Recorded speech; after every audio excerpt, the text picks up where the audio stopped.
the frequency and volume a bit? Startups, originators, musika, kultura, the arts, politika, sports, news, technology, crime, tragedy, comedy, lahat ng makabuluhan. We are your independent podcast content creator, straight from the Philippine Islands. Mabuhay. You're listening to podcast.ph. Welcome to the 8th episode of Martin's Man Cave on podcast.ph. You may listen to us by going straight to our official URL, podcast.ph, or by keying in podcast space ph on soundcloud.com. Follow and like us on Facebook, Twitter, and Google+. Just type podcast.ph. I consider our guest today as the most humble or the meekest cabinet member of President Noynoy Aquino. I also consider him as a cabinet member who has said the most number of po and opos in broadcast interviews at ang pinaka-Tagalog siguro sa mga Tagalog. He was born on July 2, 1955 in Lucena. His father is Hermelando Caiming Alcala. His mother is Ignacia Harasa. And he is the fifth of 8 siblings. He is married to Corazon Asuncion Maaño. They have 3 children, namely Ingrid, Irvin, and Ivy. And he has 5 grandchildren. A product of the Philippine public school system, he completed elementary at Lucena South Elementary School in 1968 and finished high school at Quezon Provincial High School in 1972. Prosi, as he is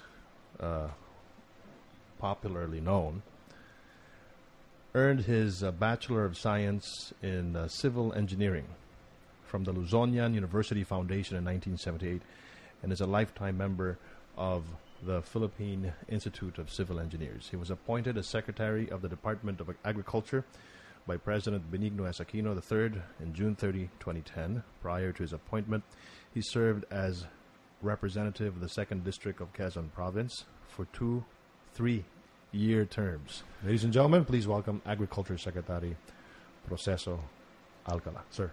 Good day, Sir Martin. Sa atin pong tagapakinig. Salamat po. Nabigyan niyo po kami ng pagkakataon at para bumisita at para maikwento ang buhay niyo dito sa podcast.ph. Opo, yung kung buhay ko po, mukhang may nalimutan po kayong i-research. Ano pong kailangan pong i-research? Ako po datihang OFW. OFW din po kayo? Opo, wow. 2000 to 2004. Wow, 2000, so 4 years din. Opo, sa Riyadh, Kingdom of Saudi Arabia po. Wow. So, pag uwi mo, meron ka rin burlolo mga Yun lang, gold. Yun ang problema. Wala ako nun. Hindi na uso? Hindi ko talaga trip siguro, nasa pagkatao rin. Anong naging trabaho niyo, sir, doon sa Saudi? As a civil engineer. All right, okay. Ako po taon-taon naman ay nakakauwi pero every year lang, once lang uwi. Wow. So, ito bago kayo maging politiko or Opo, after? Bago po maging politiko. After graduation, medyo uso na ng pag-abroad at nakita ko na baka walang mangyari kung aasa lang sa magulang. So, I tried my luck.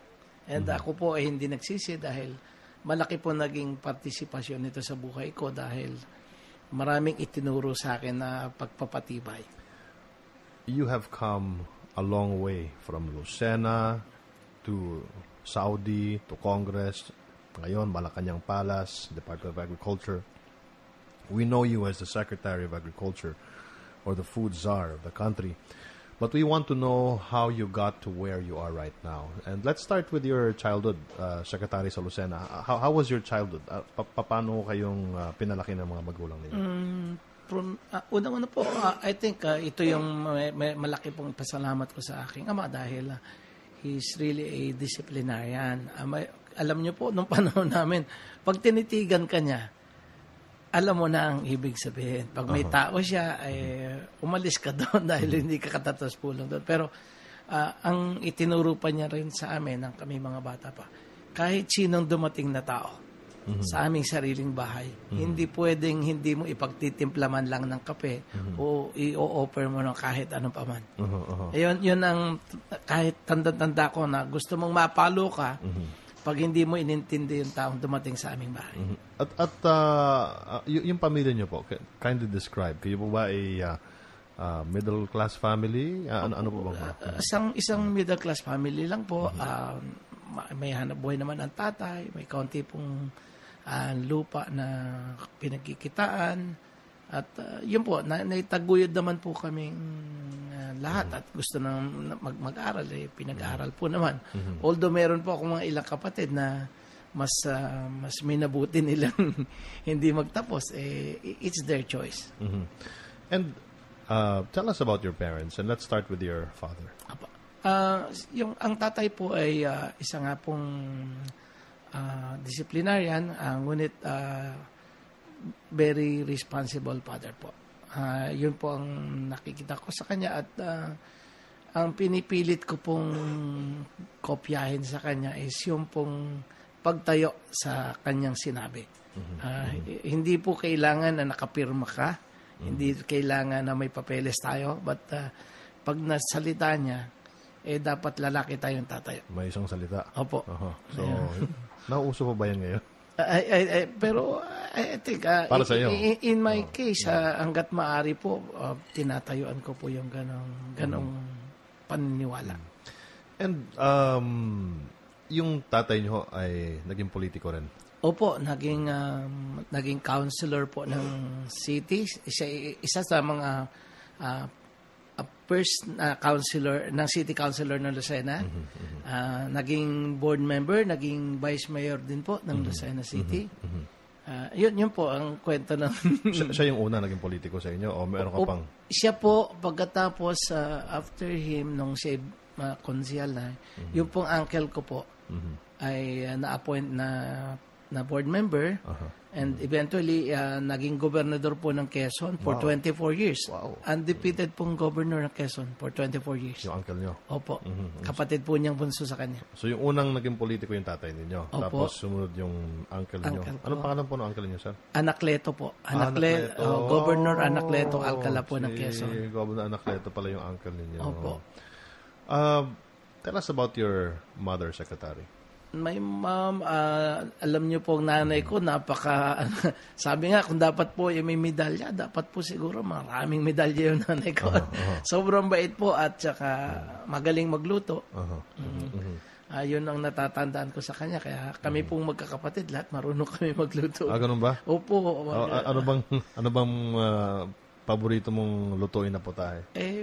Yung pong patsamba-tsamba lang pang probinsya. Pero but marunong po. Ano ba yung mga luto sa Quezon? Sa probinsya, mga limit po may mga ginataan dahil maraming niyog sa amin, marami pong mga seafood. So, yun po yung mga simpleng pagkain sa bahay. Ngunit yung pong mother ko nga ay medyo may kahiligang magluto dahil yung father ko naman po ay mahilig magsama ng mga kaibigan. At yun po yung napulot din namin sa kanilang mag-asawa na pagka po kami dumating ng bahay namin kasama ang barkada, alam niyo po, buhat ng ako yung magkaisip hanggang sa kasalukuyan. Yung old house namin, never po yung ilak. At nung buhay pa po yung mga magulang ko, wala po ako natandaan na kakain kami ng tanghalian na kami lang. Laging may dadating na bisita na parang piyesta. Hindi naman po maraming putahe but every time na meron pong tanghalian, lagi po kami may kasabang ibang tao. Did you ever dream of becoming a secretary or a politician for that matter? Pamilya po kasi kami nang nasa politika but ako po yung hindi politiko sa aming magkakapatid. Ako po ay pumipilit na bumago ng linya. Halimbawa nga po na gusto ko i-practice talaga yung profession ko. Yung pagiging pangarap po yung maging sekretaryo, lalong-lalo pong hindi. Walang, sa panaginip po, hindi ko po naisip yun. But sometimes yung pagiging politiko, dahil bata pa po ako, dahil nga po sa pagsiserve ko ng coffee, lahat po halos ng politician sa aming lalawigan, sa bahay namin napunta. So, ako po'y taga-serve ng kape at ako'y mahilig makinig sa kanilang kwentuhan. So kaya eventually naging politiko din kayo? Ay, siguro po ay yun. At ako po'y silently, yung pong mga magagaling sa aming politiko, ino-observe ko yung ugali. So, yung pong combinations ng kanilang magagaling na ugali ng mga magagaling na politiko sa Quezon, pinilit ko pong tiko konti-konti makuha. Okay. After graduate po kayo ng kolehiyo, no? Engineer, no? Engineer kayo, and civil engineer. Nagpunta muna kayo ng Saudi. Nag-practice po ako ng profession ko sa private practice. Tapos eventually, kasi nung governor po ang uncle ko noong time na yun. So I was asking my uncle kung pwede ba akong kumontrata ng nagpo-propose ako ng housing. Siya pa yung kaisa-isang ninong ko sa kasal. Tapos sinigawan ako, sabi sa akin huwag kayong makasali-sali dito sa amin magpapatakbo ng pamahalaan. Conflict of interest. Sabi gano'n. Sabi ko, itong ninong ko ito, tiyo ko pa. Tapos, maigi pa makiuso ko sa Saudi. Sabi ko gano'n. So, yan, ang nangyari po, naglakas loob po ako na pumunta ng Saudi Arabia at meron po kami isang kababayan nandun.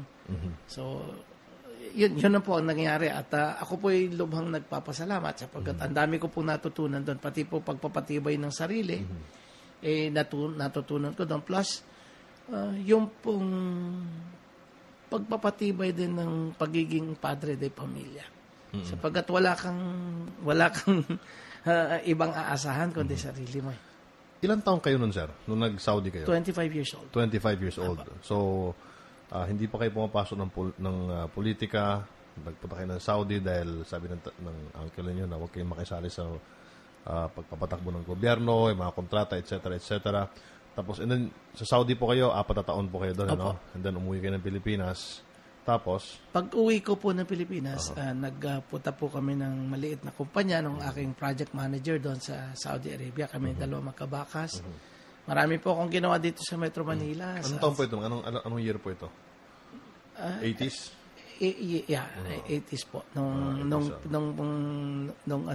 panahon na bagsak nga ang ekonomiya natin dahil nang mapatay si Ninoy. But ako po ito dahil hindi ko po maintindihan sa dami ng mga housing na ginagawa ko. Against the tide po ako noon. So, nakapag-start po kami. May pamilya na kayo noon? Meron na po. Kasi ako po third year high school na ako. Third year college ng mag-asawa.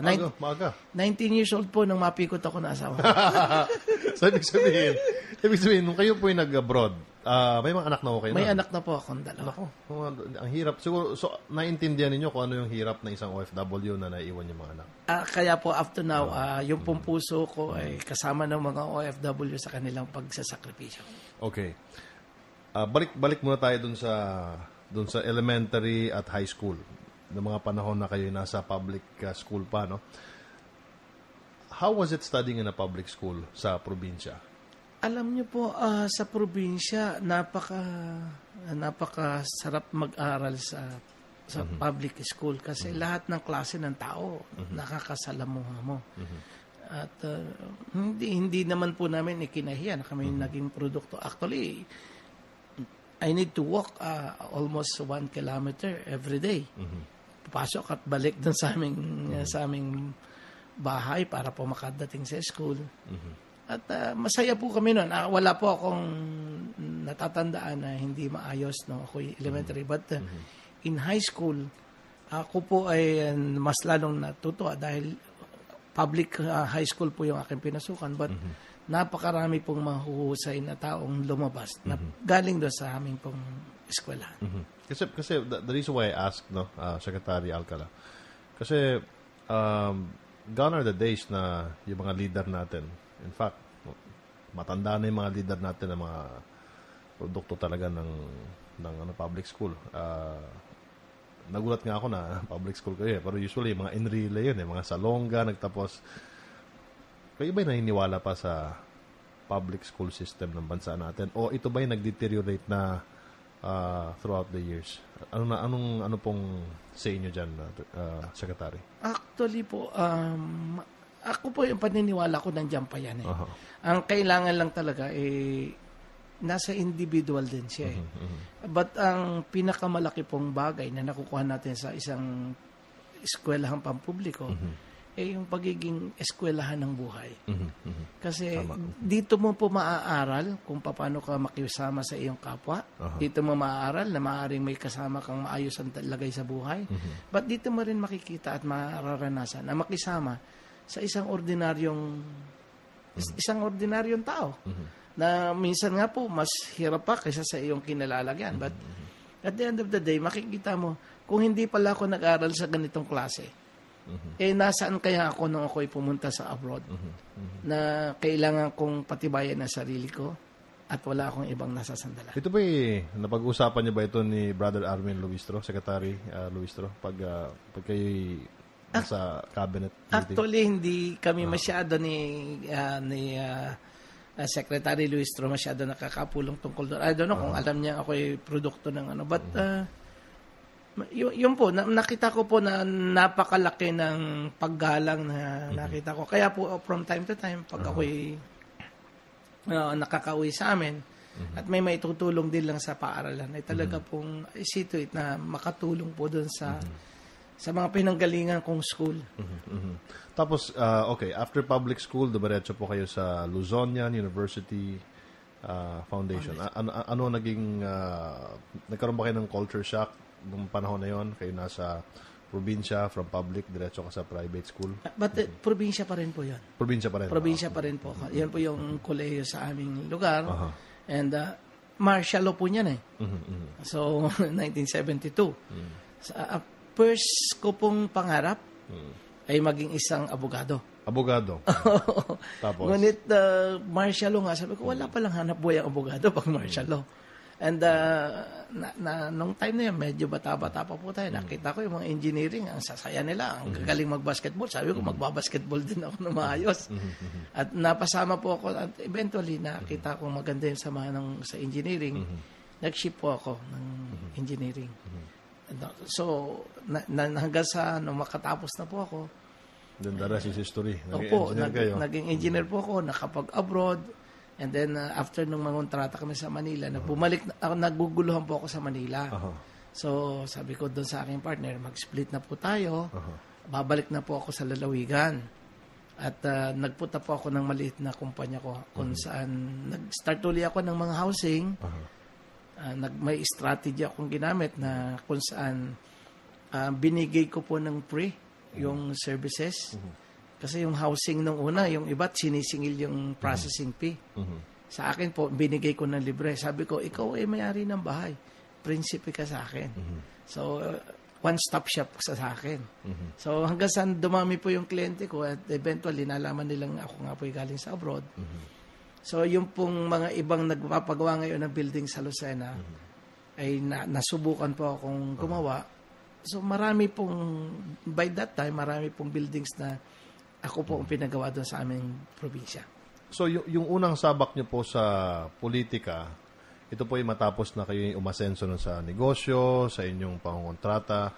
And, kailan po yung unang sabak niyo? 2007? O? 2004 po. O tapos? Opo. Yun po yung kaunahan ko po sa But, diretso kongreso? Diretsong congressman po. Actually po, tama po. 2004. Pero ako po ay medyo may sarili na pong hanap buhay talaga. By that time na yun. Opo, nakakaroon ako ng kontrata sa yung pong mga malalaking buildings nga po sa amin, yung first na commercial building sa Lucena na multi-story. Once talagang may twin cinema, may escalator, may elevator. Lahat po nung napatutunan ko sa Saudi na-execute ko doon sa building. First na commercial building sa Lucena. Na kontrata ko po yung hotel din, yung Queen Margaret Hotel, isang magandang hotel po sa amin at saka reception hall. Plus ang Buenos po ako nung nagawa po ako ng isang power plant in Mauban, Quezon. $10 po kasi yung kontrata. Kahit po ako ay maliit lang na kumpanya, malalaking kumpanya yung kalaban. But nag-subcontract po ako doon sa kumpanya ng Amerikano. At nanalo po ako ng worth, I think by that time, parang $4.6 million. 1:22 po ang palitan. After 2 weeks po na na-award sa akin, nagkaroon ng pagbabago ng palitan. 1:40. Tumaas agad. 1:36 pesos. Kasi sinerte kayo. So, win-winners po ako noon. So, but, and then, pero maganda rin po yung naging record ko doon sa kumpanya dahil natapos ko on time, plus wala pong naging hassle sa amin. Noong mga panahon na yon, meron pang Alcala na nasa politika o... Ang nasa politika na lang po noong time na yun, yung kapatid ko po. Yung congressman siya ngayon. But nag-start din po siya ng kapitan ng barangay, tapos naging board member. Siya po yun. At saka yung isa ko pong pamangkin. Tapos graduate siya? Hindi po. Ngayon siya po ang congressman sa distrito. Nung time na bago kayo tumakbong congressman, yung kapatid niyo yung... Hindi po, board member lang po siya. Board member siya nung time na yun. Okay. Saka yung pamangkin ko po na mayor ngayon ng Lucena City, siya po naman ay city councilor by that time. Ang gusto kong pag-usapan ay yung rivalry ba, kung may tuturing yung kayo ni Suarez, no? Suarez, Alcala, may isang pamilya pa sa Quezon. Madami naman po sa aming mga politikong malalaking pamilya. But hindi ko po nakikitang... Pero mamaya mo na sagutin yan. At isa pang, ito pa yung mga kwento-kwento na umiikot, no? Na kaya daw kayo po ay secretary, dahil seatmates daw kayo ni Presidente Aquino o close daw kayo ng Kongreso. Pero wag mo nang sagutin yan. Dahil meron kaming ni-research sa mga kanta at papipiliin ko kayo. Yung una, Nandito Ako, The Way You Look Tonight. Tapos yung Me and Mrs. Jones? Me and Mrs. Kinakanta po ng mga kasing edad ko yan. Kaya sabi mo nga, Me and Mrs. Jones. Hindi kaya may kulukadinang ito si Secretary? Pero bago hindi, paliwanag mo na lang after ng pakinggan natin tong kanta ni Billy Paul, no? And then you explain to us why this is one of your favorite songs. The music of Billy Paul, Me and Mrs. Jones. At bakit ito ay isa sa mga paboritong kanta ni Secretary Alcala? Bakit nga ba, sir? Malimit po kasi napapakinggan ko ito nung panahon na ako ay nasa Saudi. So may mga, actually, tapes pa noon. Okay. Hindi pa po uso yung CD. So kinopyo niyo pa? Kaya yun po ang aming, kaya yung pong panahon na yun, sa ngayon, although bibihira po yung nakakaalam ng kanta, ay masaya na po ako nung kukunti nakakaalam. So, hindi dahil idol nyo si Billy Paul na meron siyang Mrs. Jones? Hindi po. Magagaruti po ako na asawa. Matatakotin po ako. Okay, sige. Doon tayo sa hanging question kanina, Secretary Alcala, no? Yung rivalry ng Suarez, yung mga Enverga at Alcala, ano ba ito? Is this completely just politics or sa totoong buhay, magkakaibigan ba kayo? Ano ba ang storya dito? Ako personally, wala naman po akong masamang tinapay sa bawat isa. Dahil nung first time na sumali po ako, magkasama po kami ng mga Suarez. Tapos nagkataon lang po na nagkalaban sila tsaka si paring Rapi. So, tapos at the end of the day, nakalaban naman niya yung anak ko. So, ako po, hindi ko tinitake ito as personal. Siguro po may kanya-kanyang agenda, may kanya-kanya rin gustong ipaglingkod sa bayan.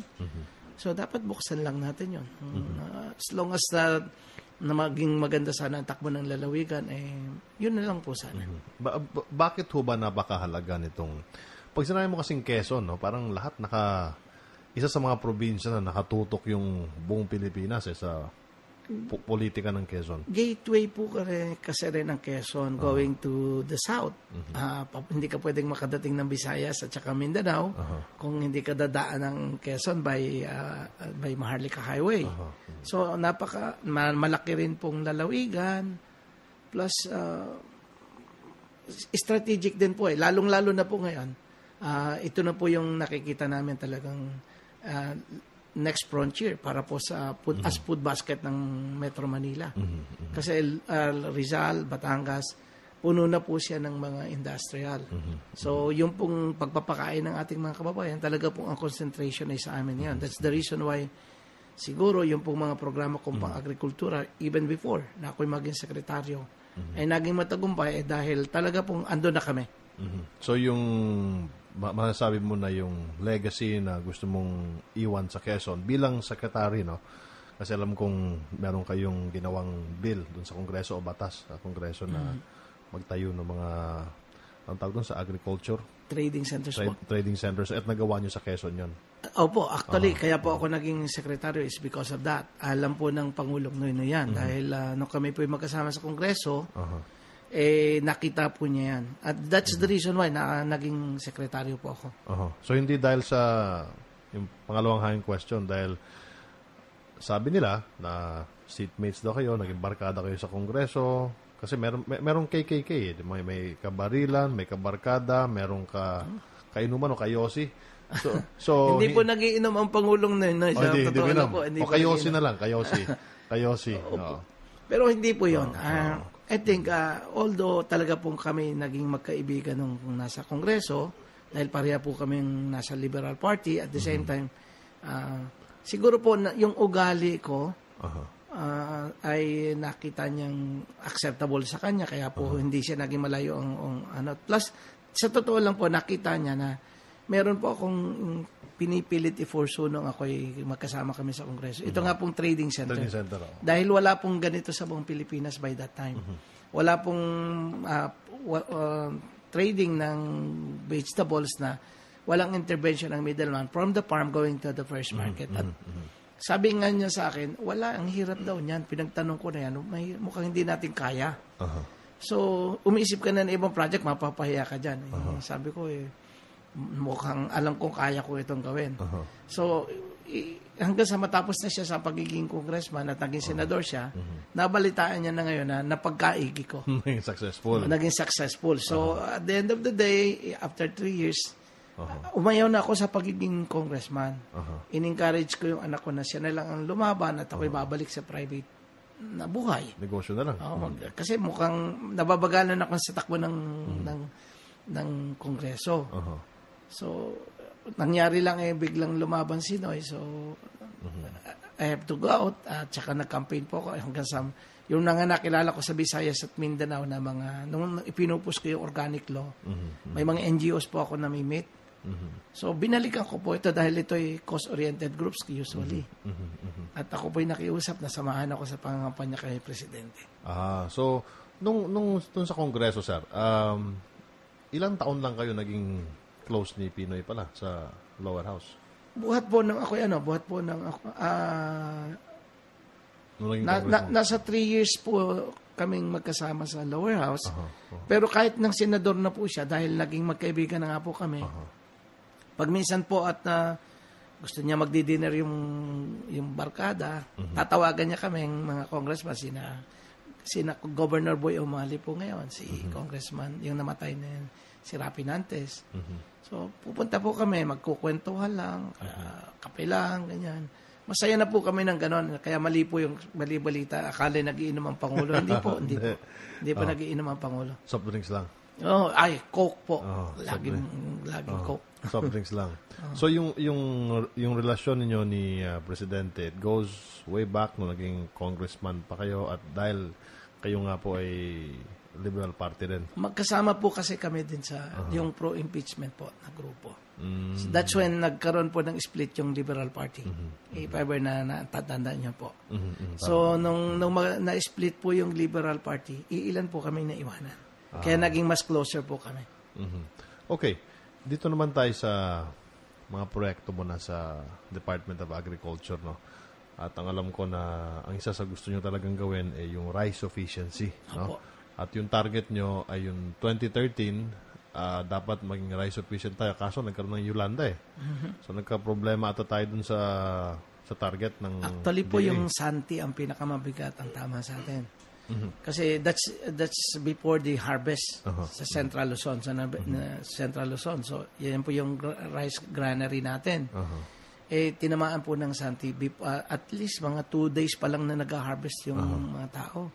So talagang tumbok na tumbok. But hindi ko po ito ikinahiya sapagkat kita ko po nakipagkaisa sa akin ng mga magsasaka. Gusto ko lang po from time to time ay pinaalala sa ating mga kababayan na when we started in 2010, 82% lang po. Ang atin pong 82% lang po ang ating sufficiency level. And noon nga po kami nag-design ng Food Staple Sufficiency Program wherein I pronounced na after 2013 we will be self-sufficient, but hindi ko po nakaya. Sorry po. But ang inabot po natin 96%. 4 na lang kulang. 4 na lang po. Plus, although 96 lang po yan, ang highest ever na yield po natin sa palay, nahagi po natin noong end of 2013, 18.44 million metric tons. Yung po ang pinakamataas na harvest ng Pilipinas, buhat ng tayo matutong magtanim ng palay. Although kulang pa rin po doon sa aming projection. Sabi ko nga po ay talaga pong ganun, but it's up for the President. Kung tingin niya, hindi ko na kaya, ako'y aalisin, hindi nasa sa kanya po yun. So ito'y naging 96% tayo na rice sufficient. No? Ito'y dahil ba sa binhi? Ito ba'y dahil sa irrigation? Combination po ito. Mabuti po, napakaganda pong tanong niyan. Ang unang-una po kasi kailangan i-develop talaga yung ating patubig. So, ang hiniling ko po kay Pangulo, as soon as kami makaupo, ay i-front load yung pong para gastos ng irrigation system. So, binagbigyan po ko ng Pangulo. So, ang kasunod po is in-evaluate po namin, dinevelop po uli natin yung ipinataas natin yung antas ng klase ng seeds. Tapos, yung pong farm mechanization, nag-reintroduce po. Plus, ito po ang pinakamalaking factor sa palagay ko na hindi nalalaman ng iba. Kasi po kami parang sundalo po kami. General, Colonel, Major, pero wala po kami sundalo. Kasi because of the devolution, nasa local government units po ang technicians. So, yung ibang technicians po, hindi na nag-aakas technician. Driver na po ng Vice Mayor. Yung ibang technician, taga-pamalengke na po ni Konsehal. So, ang ginawa po natin, humingi po ko ng budget kay Presidente. Binalikan po namin ngayon yung mga technicians na to, niretool po natin. Hindi na po namin hinintay yung na-reintegrate ulit sila sa national level, kundi lahat, majority ng gusto magpa-retrain, itinitrain po namin. Lahat po ng municipal and provincial agriculturist ng buong bansa ay minimit ko po at talagang sinasagutan ng department para makita nila yung projection para magkaroon ng economies of scale. At every year po ginagawa namin yan. You have 2 more years dyan sa posisyon na Department of Agriculture Secretary, of course, at the pleasure of the President. No? Ano pa ang mga pwedeng gawin ng isang Secretary Alcala for the next 2 years bago mag-step down si Presidente? No? That's the first question. And the second question is that dalawa kayong secretary ngayon ng Department of Agriculture. So paano yung division of labor? Pero bago niyo po sagutin yan, patugtog muna tayo na isa pang kanta na paborito mo raw. May nagsabi sa akin. Anyway, paliwanag na lang mamaya. Ogie Alcacid, nandito ako.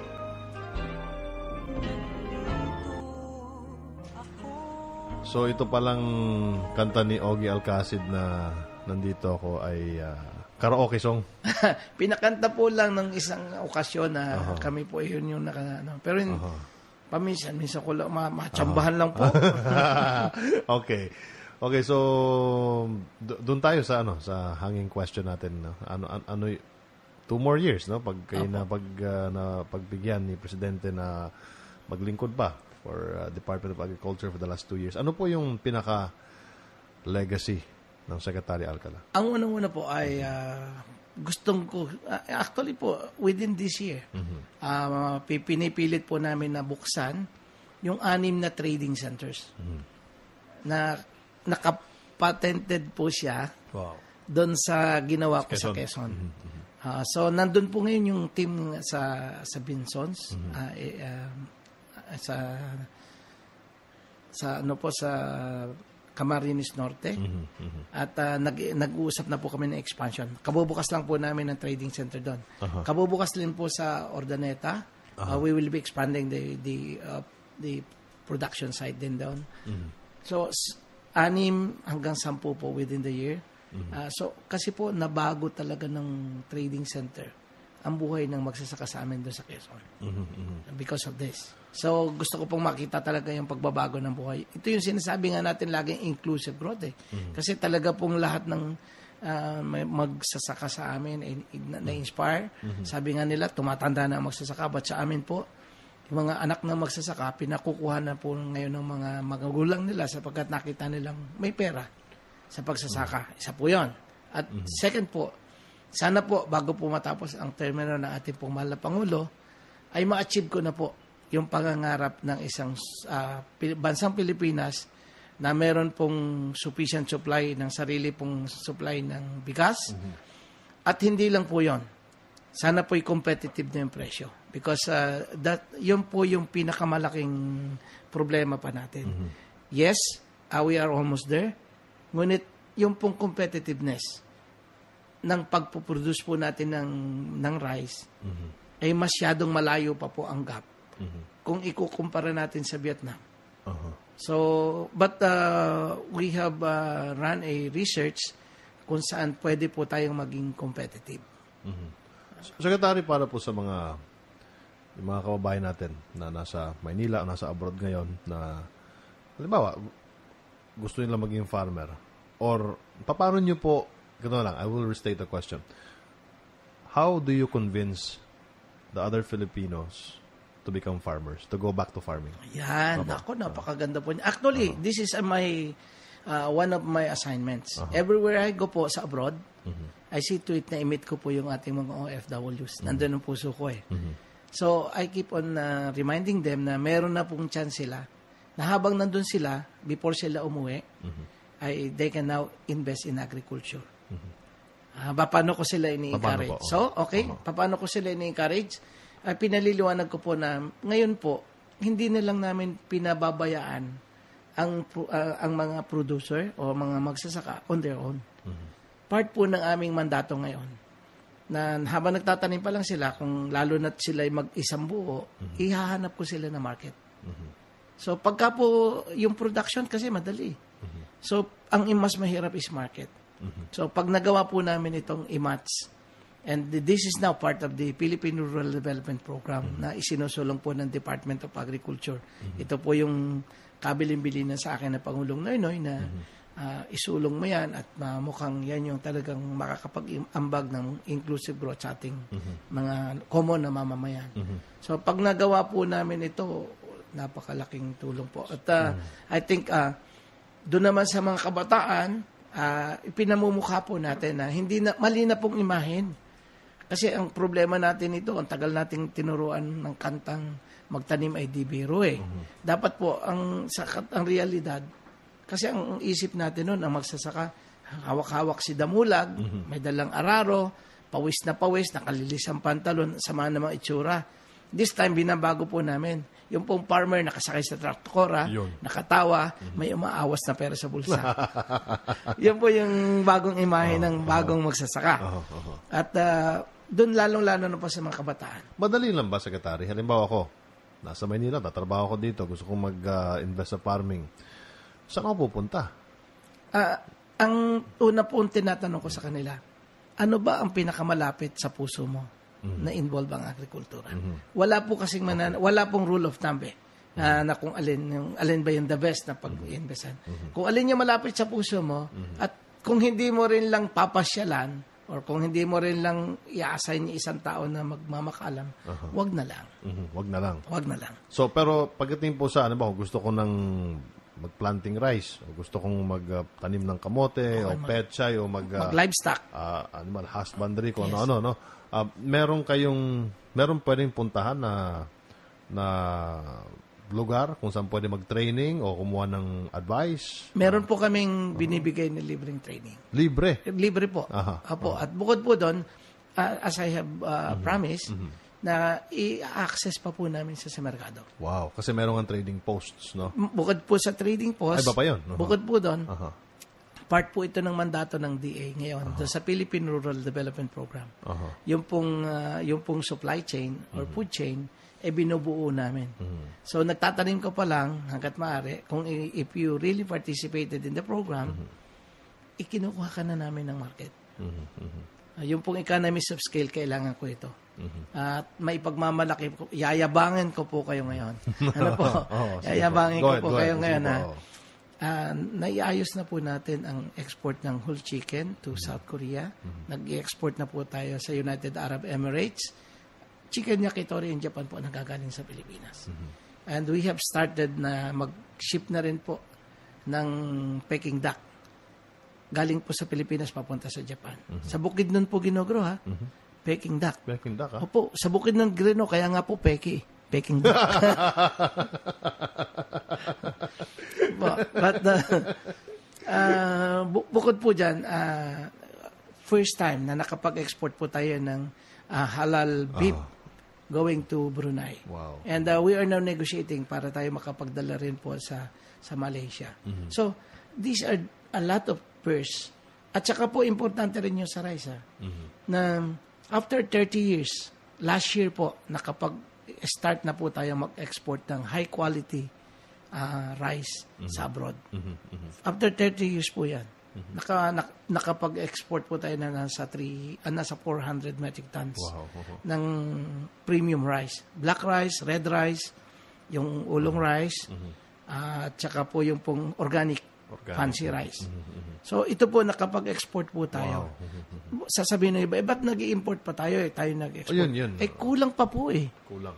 At the end of the day, kulang pa. Ba't ka nag-export agad? High quality rice po ito Kung ito po binibenta ng 80 pesos per kilo at ini-import natin 25 to 30 pesos per kilo, sino po kaya kumita? Di ba ma-advantage natin ito? Ibenta. Okay. Plus ano pa, bakit ako nagpupumilit nito? Sabi ko nga po, bilang isang probinsyano, sa amin po kasi hindi pa nanganganak, nag-iipon na ng lampin. Hindi po pwedeng nanganganak ka na saka ka pa naghahanap ng lampin. So, we are projecting na after hitting 100%, saan mo ilalagay yung sobra mo? So, kung na-hit natin yung 100% sufficiency, yung sobra, we produce more quality rice and then we export. May market naman Hong Kong lang at saka Singapore, andyan Ang laki ng requirements.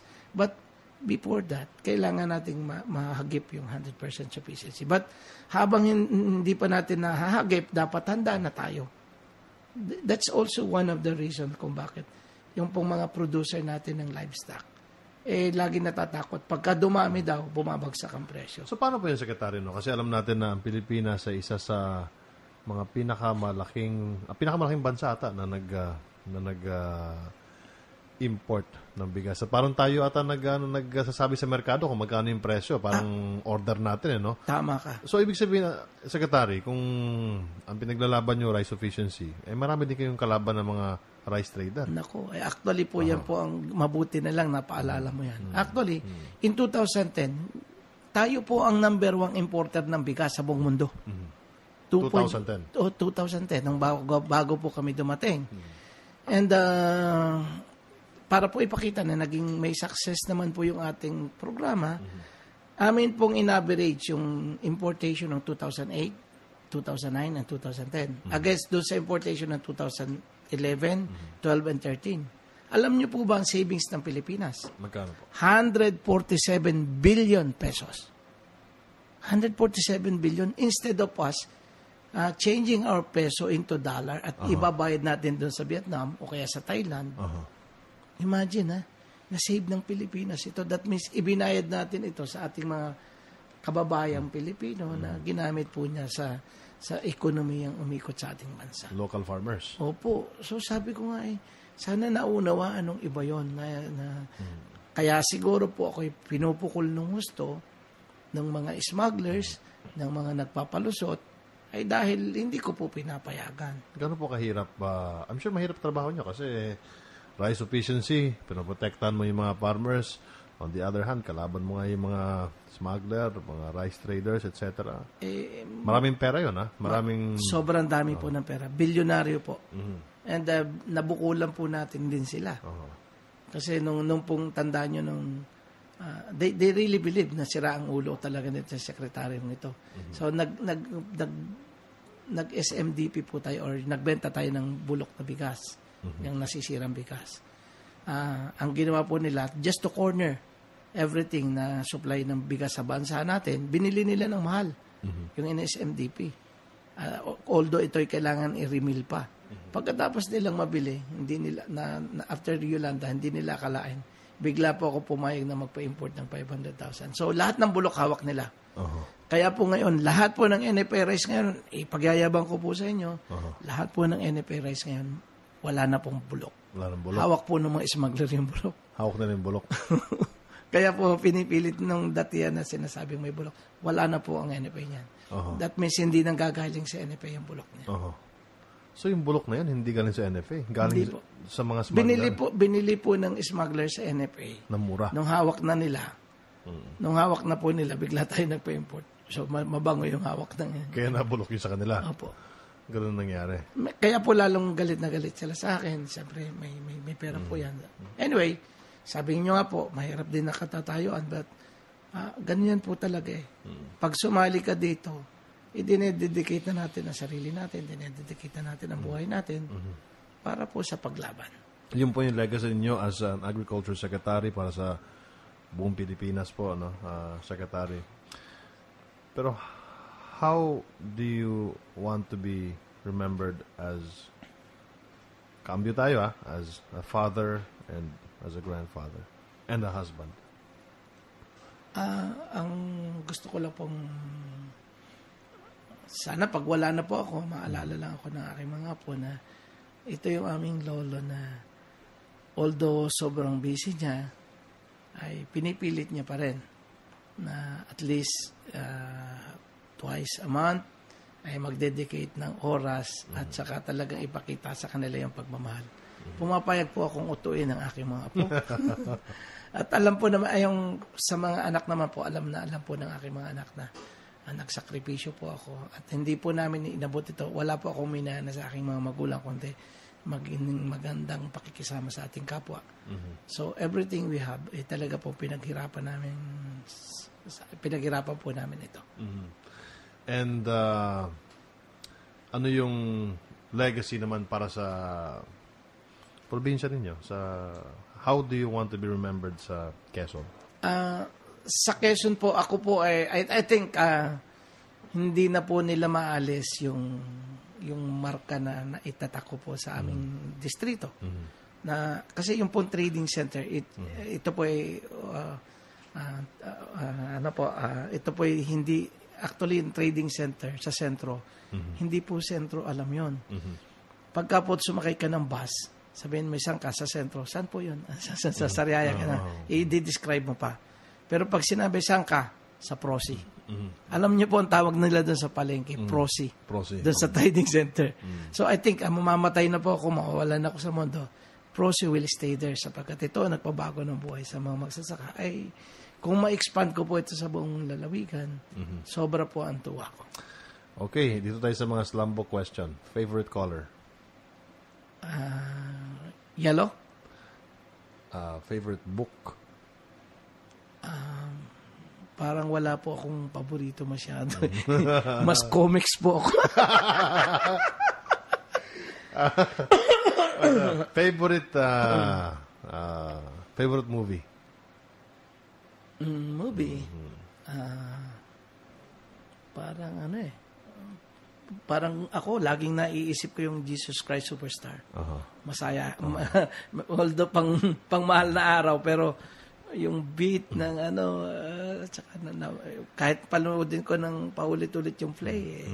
Jesus Christ Superstar. Sino po yung favorite nyong katrabaho nyo sa cabinet? Si kasi talaga pong partner dapat namin, si Secretary Hill de los Reyes, sapagkat kami po nagbibigay ng tulong din sa mga recipients nila. At how would you describe Secretary Pangilinan? Ayos naman po, Mama. Ayos naman po. Anong plano niyo sa 2016, sir? I think if I'll have my way, gusto ko pong bumalik sa pribadong sektor kung saan yung lost time ko para sa aking mga apo ay maidagdag ko po sa kanila. Yung bang pa-jet-ski ka na lang, okay. pa-dive-dive ka na lang, at saka mag-maintain ka ng organic farm. And lastly, ano po yung message niyo sa mga kababayan po natin na gustong maging magsasaka? So sa atin pong mga kababayan, maraming salamat po pala kay Sir Martin sa pagbibigay ng pagkakataon na maging parte po ng kanyang programa. At sa atin pong mga kababayan, gusto ko pong maunawaan ninyo na ang agrikultura po sa Pilipinas ay sobrang sexy na. Yeah. At panghuli, bakit The Way You Look Tonight ang isa sa paborito mong kanta? Pag minsan po kasi that's the only song na kaya ko sigurong kantahin sa harap ng aking may bahay. Iyon. At pag gusto kong sumipsip sa kanya. Ayan. On that note, thank you so much, Secretary. Salamat po. Ito yung Frank Sinatra, The Way You Look Tonight on Martin's Man Cave sa podcast.ph. Secretary Prosia Alcala. Thank you so much, sir. Thank you. This podcast.ph presentation is supported by Martin Andanar's Homecast Studio and Audio.ph. From 2004 to 7 and 2007 and 10, and as a lawmaker, Mr. Alcala authored the Organic Agricultural Act of 2010, or RA 10068, the Mount Banahaw San Cristobal Protected Landscape Act, expanded Senior Citizens Act, or RA 9994. Among the projects he led, the establishment of the Sentrong Pamilihan ng Produktong Agrikultura sa Quezon, a trading center in Sariaya town that allowed farmers to sell their produce directly to wholesale buyers. This has resulted in increasing incomes for the farmers. This trading center now serves as a model throughout the country. At the Department of Agriculture, Secretary Alcala laid the Agrikulturang Pilipino, or Agri-Pinoy framework as a guide for the plans and goals of the department for a progressive, sustainable, and competitive national agriculture and fisheries sector. Through his leadership and hands-on management style, he enjoined all stakeholders to put the farmers and fishers at the center of all programs and help restore trust in government. With this in mind, he has visited all 80 provinces of the country, meeting and feeling the pulse of small farmers, fisher folks, and local officials. This has resulted in the field-based methods to deliver improved, effective, and direct assistance to farmers, fishers, and agricultural entrepreneurs. Attaining rice efficiency is now within reach, no longer the elusive dream throughout many years in the past. The Food Staples Sufficiency Program benefits Filipino farmers who are now the main suppliers of the country's rice buffer stock.